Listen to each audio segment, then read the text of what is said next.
Welcome back to another Post Media One-on-One. I'm Bruce Garrioch, pleased to be joined today by TSN analyst and former Olympic gold medalist Cheryl Pounder. Cheryl, good to see you today. And as we speak this morning, the Ottawa Senators are coming off a victory, which has been rare around these parts, Cheryl. Let's just start with, what do you think the root of their issues have been? Well, that's a tough one. I think if anyone could put their finger on it, they would have solved it, right? I think sometimes there's just sort of that underlying the emotion, the mental side of the game in finding ways to win. And, I played on teams over the course of my career. Some had it, some didn't. The most skilled teams that didn't win, the teams that were the most cohesive and in the moment did. And so it's kind of finding that sweet sauce, because certainly for the Ottawa Senators, it's managing the momentum shifts in a game, right? Not giving up 2 goals back to back, finding a way to reset quicker so that they can push momentum back in their favor. And I think, that is that secret ingredient that so many, I think, GM staff try and root for and look for.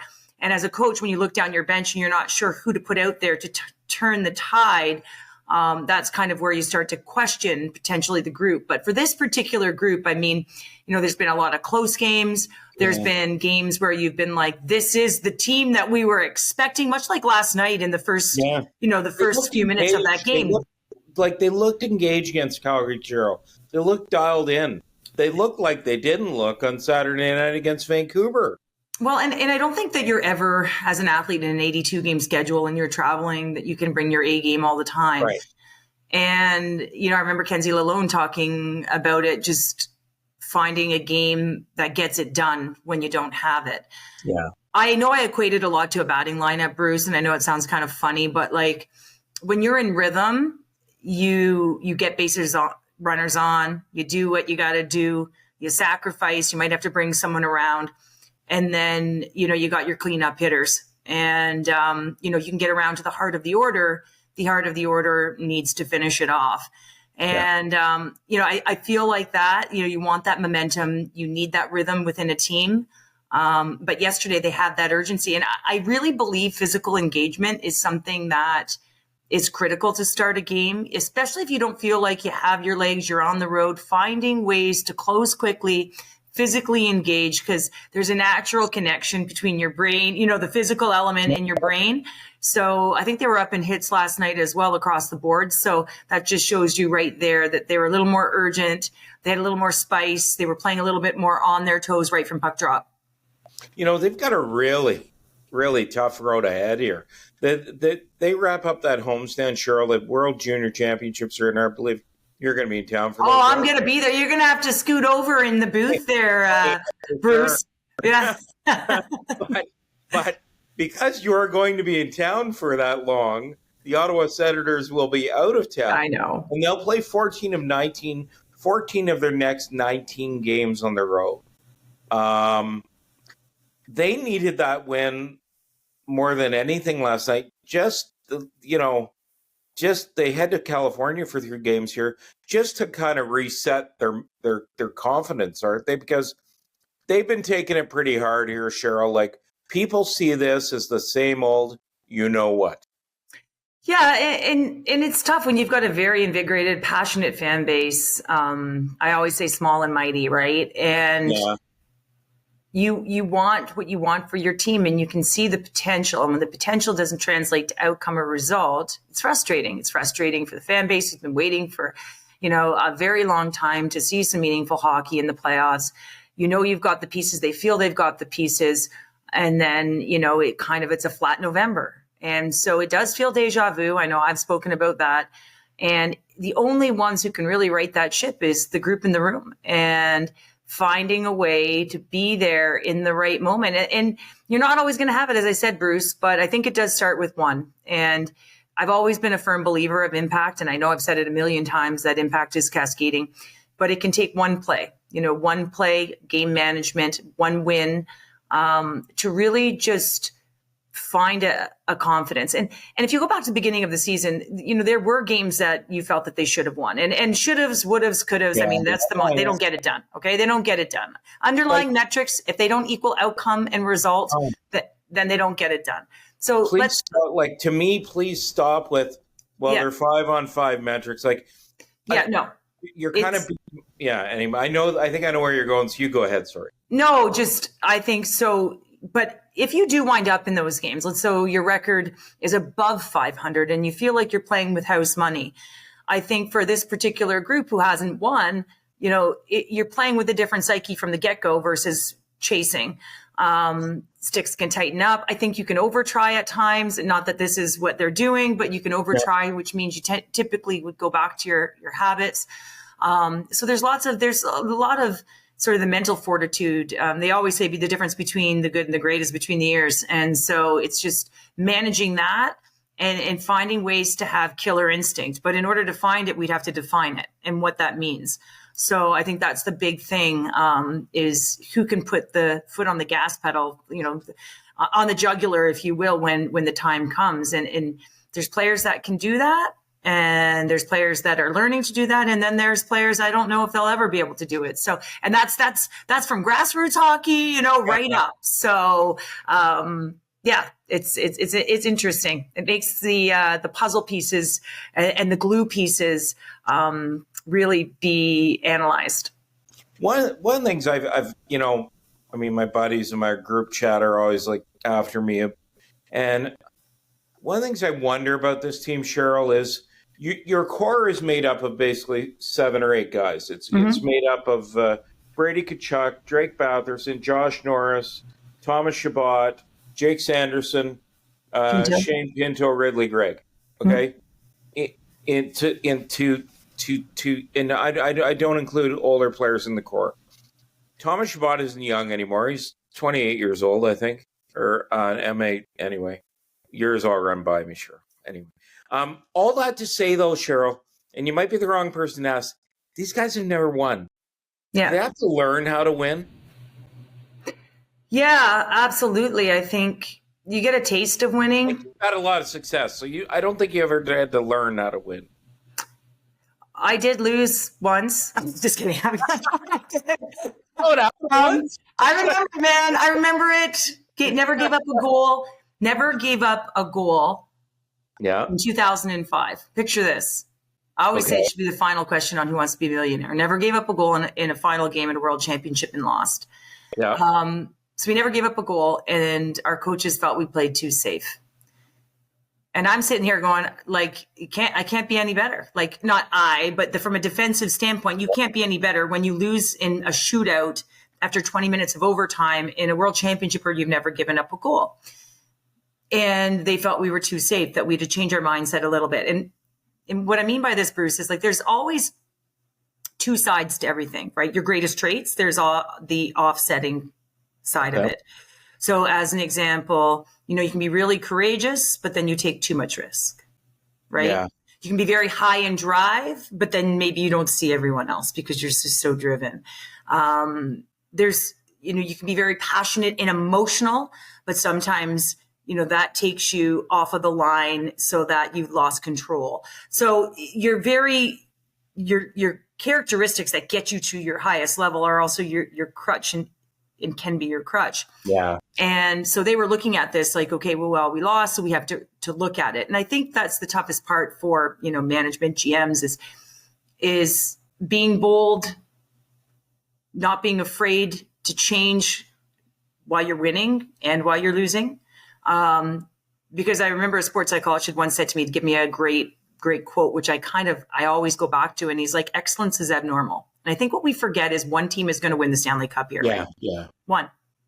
So therefore you got to be doing something different, right? Yeah. Excellence is abnormal. I remember him saying, and therefore you must behave abnormally to be excellent. You can't do what everyone else is doing. You've got to get outside the box. You've got to, and so I think in some degree with this group, they've got to find their own personal, how they win. what are those traits that are going to enable them to win? But that's also individual, right? The team can only be at its best when the individuals are either playing to the system or playing their best, or a portion of it. Majority, right? You can't have, and that's when you're in sync. So it's tough. It's tough. You can't have one guy going, right? Well, and it's funny, like I ran into a former player, and it was interesting to hear his take on this group. And he was saying, and I won't say it is, but he was saying when they won in the 2000s, they kept an even keel. And he said, look, it was Chris Neal, and that's fine. I think and I was saying, I thought to him, one of the problems with this group, and he didn't disagree with me, is they go like this too much, Cheryl. Mm-hmm. It's okay for you and me as media people to ride the roller coaster and say, oh yeah, they suck. And then the next day, when I left the rink last night, I thought they were the greatest team since the 1977 Montreal Canadiens. You know what I'm saying? Like, it's okay for us to ride the roller coaster. It's not okay for those players, right? They've got to find that even keel, don't they, Cheryl? They do, but I also think that's an individual to a degree. It's knowing yourself. So, as an example, Bruce, over the course of my career, I would know sort of where I needed to be to feel my best on the ice, right? Yeah. Or what I would need to do when I wasn't playing my best. Maybe a simpler approach to the game, physically engage, the way I prepare, like all of those things that became consistent, so that there was the consistency, and you were never really far off that middle grade, because you know how to kind of bring yourself back. And sometimes that was relying on your teammates. Again, maybe that's keeping it simple. Maybe it's getting away on your off time, but knowing yourself and what you need. And every individual on a team is different. And so from an individual perspective, to stay there for your team, finding a way to be more consistent and be able to rise to occasion, is understanding yourself as an athlete. And I think as you grow, you do learn, but you have to look in order to learn. You know what I mean? Like, yeah. I know that sounds really, really like cheesy, but like you've got to know what you got to look at yourself openly and honestly. And this isn't like just being rah, rah, rah in the room. It's like taking a deep look at you, directing the thumbs at yourself. How can I be better? Because typically, if I'm better, and we all do that, the group is collectively better. But everyone is different. Everyone has a different activation level. Not everyone's Kachuk and has got to lay the body in. Like, you know what I mean? Not everyone takes a more subdued approach. Maybe it's, just focusing on a first pass. That's your gift. That's your game. Okay, well, maybe it's, you know what I mean, Bruce? And it's easier said than done. But I do think it's individual from a perspective of, and that's why sometimes you can have the skill, but the pieces don't fit. Yeah. You can have the tools, but you can't get all of them in the toolbox. One of the things, though, we point at, and I'll point at the person who uses it a lot, is their goaltending. I mean, if Linus, for lack of a better word, if Linus Ullmark doesn't get his act together, then this team will go nowhere. And I'm the first one to blame the goalies, and I'll be the last one to blame the goalies. But the guy's got an 880 save percentage. He's got a 4-7-1 record, Cheryl.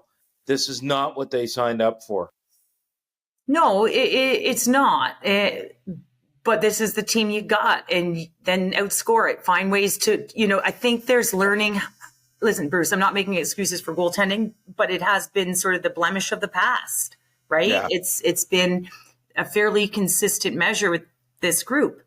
But you look at these metrics and you say, okay, well, they're doing better things in the net front. They're playing better defensively or structurally. So why, they can't get the saves. So why is his confidence off, or why is he faltering? So, that's a big piece of the pie. 100% is, I've always believed you work from your back end out, right? Yeah. That, me, I'm hardcore in that area. But the responsibility is not just on him. It's the game is played in 3 zones. You have to take advantage and seize opportunity when you get it. Especially the games are too tight. They're too close, and it's inches right now. It's inches. It's a stick lane. It's opening up a seam. It's all of that. The game is played so fast. So although I say yes, 100%, he's got to be better. That's just not isolated to him. And I believe that. I reported today that Steve Staios has been pretty aggressive in looking for a defenseman. You've got to think that with Zub breaking his foot, he's probably anywhere, as Claire Hanna said last night, probably anywhere between 2 to 3 months away. They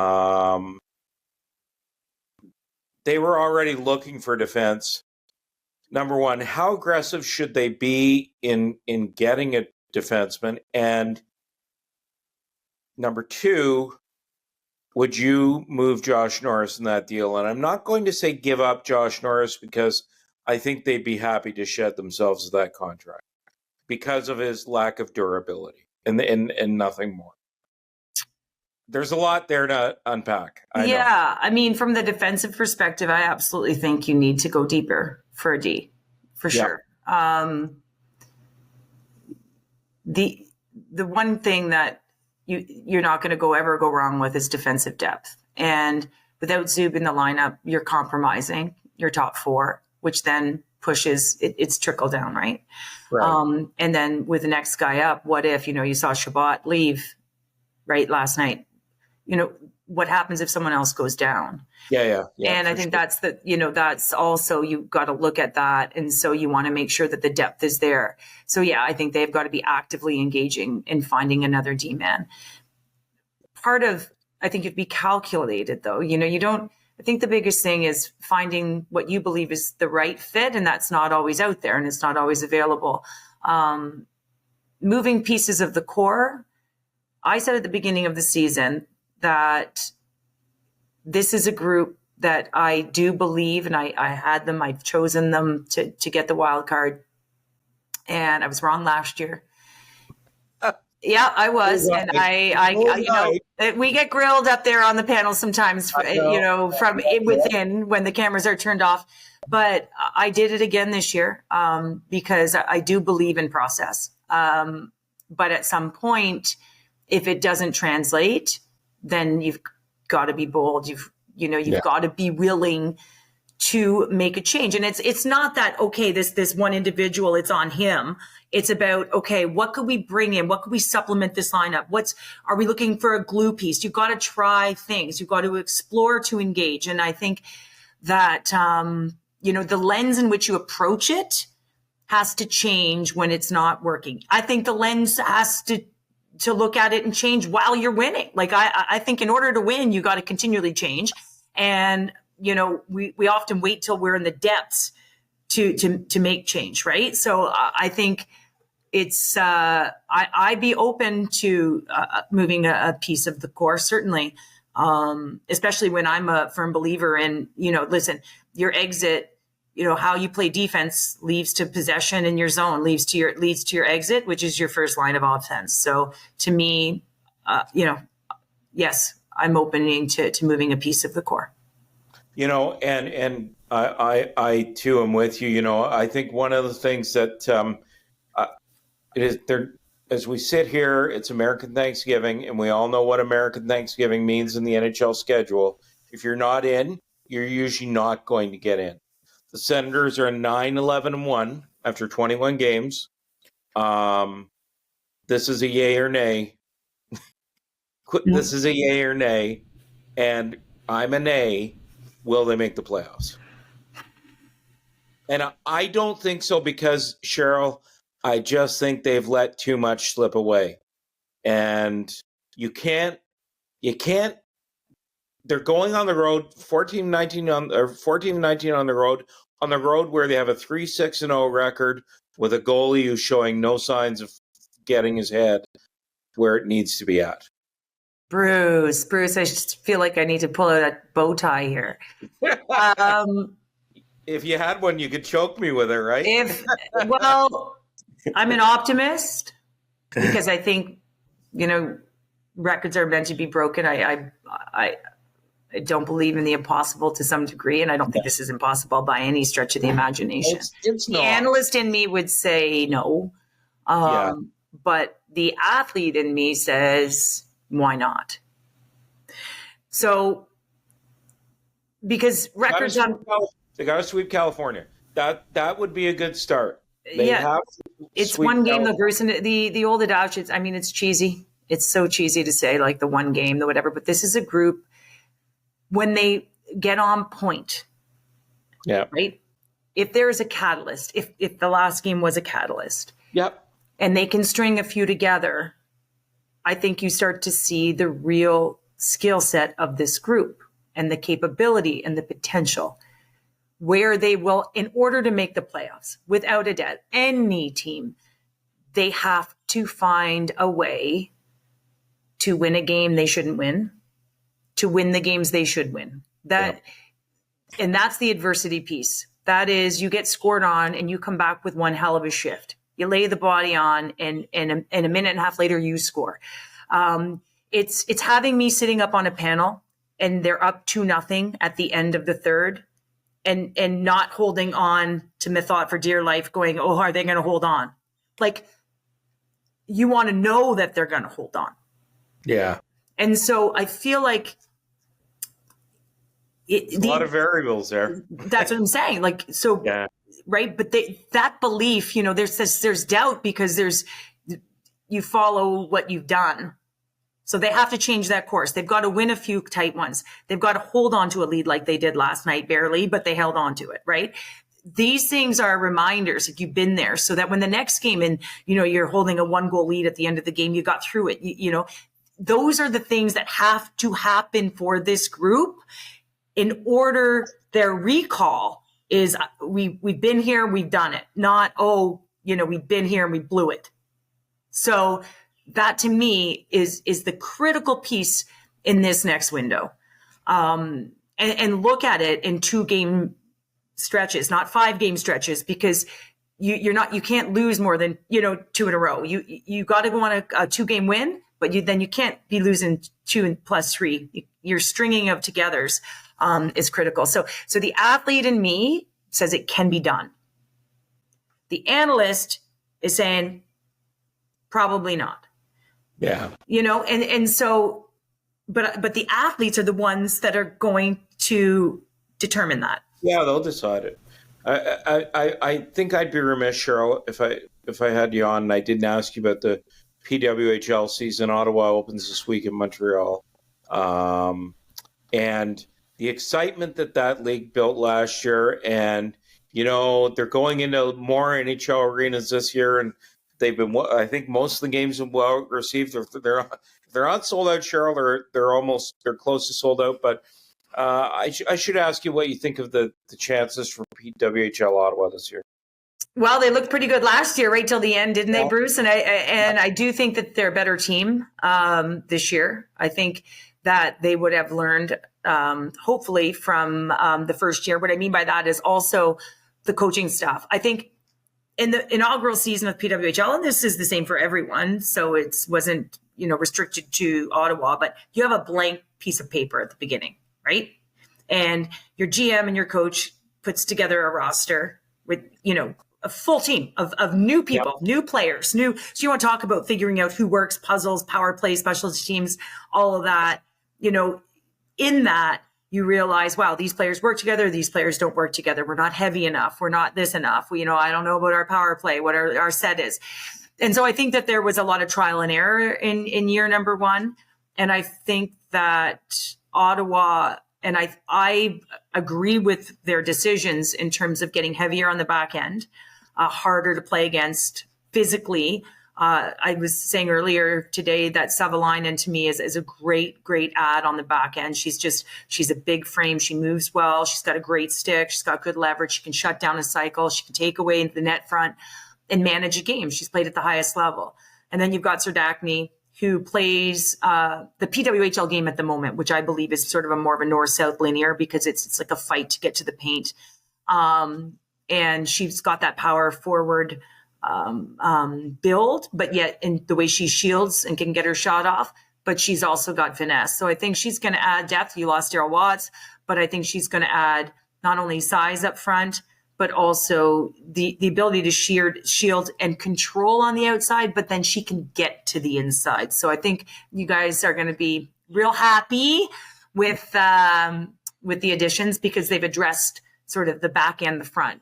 So I think that's a real big thing for Ottawa. So I'm looking forward to it.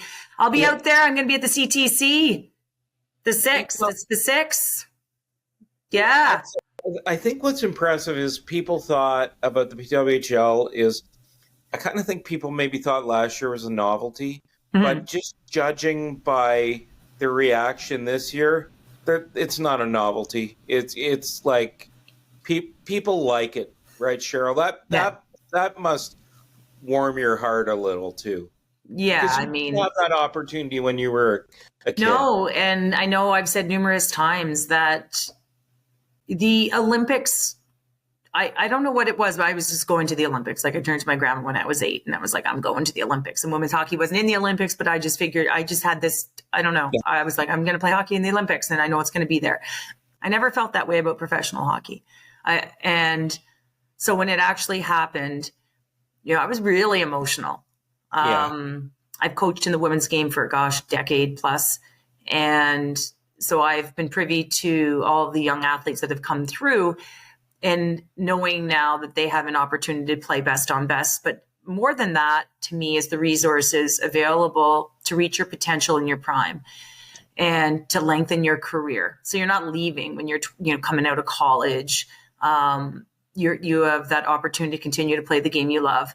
And so for me, that's only going to heighten because I think we're like fine wine. I think we get better with age. And right. And I do think stronger. And you're going to laugh at this, but your childbirthing years, man, you are a tough, right? And so I think what my sister-in-law tells me. Right. Yeah. And so I think that's, there's when you reach your strongest, I think you're a little bit older and you're mature. And so I think that's going to be a big piece to it. But for me, Bruce, it's, I think it all came to fruition for me beyond being on the call, and just looking up and seeing 19,000 people in the building and selling it out in 15 minutes and me being like, oh my gosh. And I'm calling the game, like just being like, this is crazy. Was during the playoffs, I wasn't on one of the Toronto games. And of course I was in a pub, Bruce. I was in a pub and I had ordered myself a pint. My daughter had ball practice and a couple hours to kill. So a couple of us went over and we were walking in and there was a young man wearing PWHL jersey and it's on the big screen.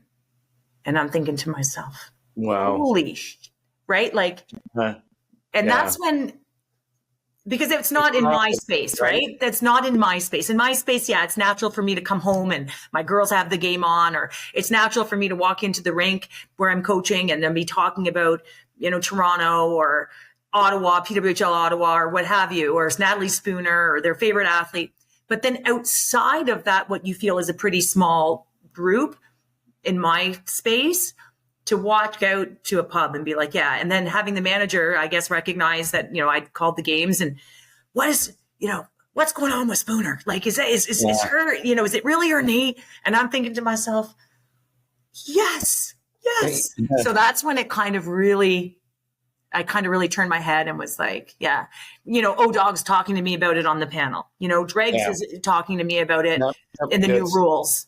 And so when you've got that, it's like, okay, it's not just the Kool-Aid now, it's, people like it. So as we wrap up here, my claim to fame is that I covered Cheryl Pounder's only hat trick at the Olympics. Oh. When you went into it, you beat the hell out of those Italy? you beat the hell out of those poor Italian women. It's the only time I could have scored, man. They were home games, and you guys walked in and ate their lunch. I don't care. I disagree, man. You train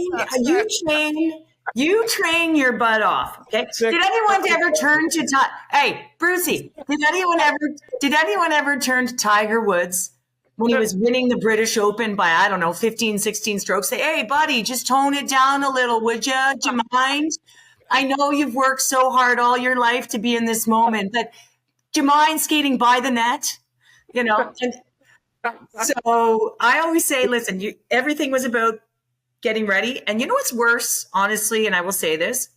What? If you go out there and you play a team which extreme mismatch, like we were playing Italy, which is why the only time I thought I was going to get on the board, so I tried to go end to end, selfish, was, I think playing keep away is sometimes a little more disrespectful. And so sometimes when you're the best, you need to lay it on, because you got to see it. You got to see it from the other side. This is what the best is. This is what the best is. And so you're going to have to, and I think sometimes that's very telling, right? Listen, when the best teams in the NHL go head toe to toe and the pace is like crazy, and so you've got to play, you've got to see it. You've got to see, wow, this is the pace. This is the physical engagement. Wow, this is how they close up the middle. This is what it looks like. This is what it feels like. So we're going to this is how we have to fight, right? On the other side of it. So anyway, that's what I'm saying, Brucey. But yeah, the only time I entered the offensive zone, Bruce, come on. You remember it like it was yesterday. How could I not? I scored, Bruce. Come on. All right, Cheryl, I'm going to let you get back to work. I know you've got EA Sports to call and you've got a busy day ahead of you, but we really appreciate your time here. Thanks for joining us, Cheryl Pounder, former Olympic gold medalist and TSN analyst. And we'll see you again soon, Cheryl. Take care. Thanks, Bruce.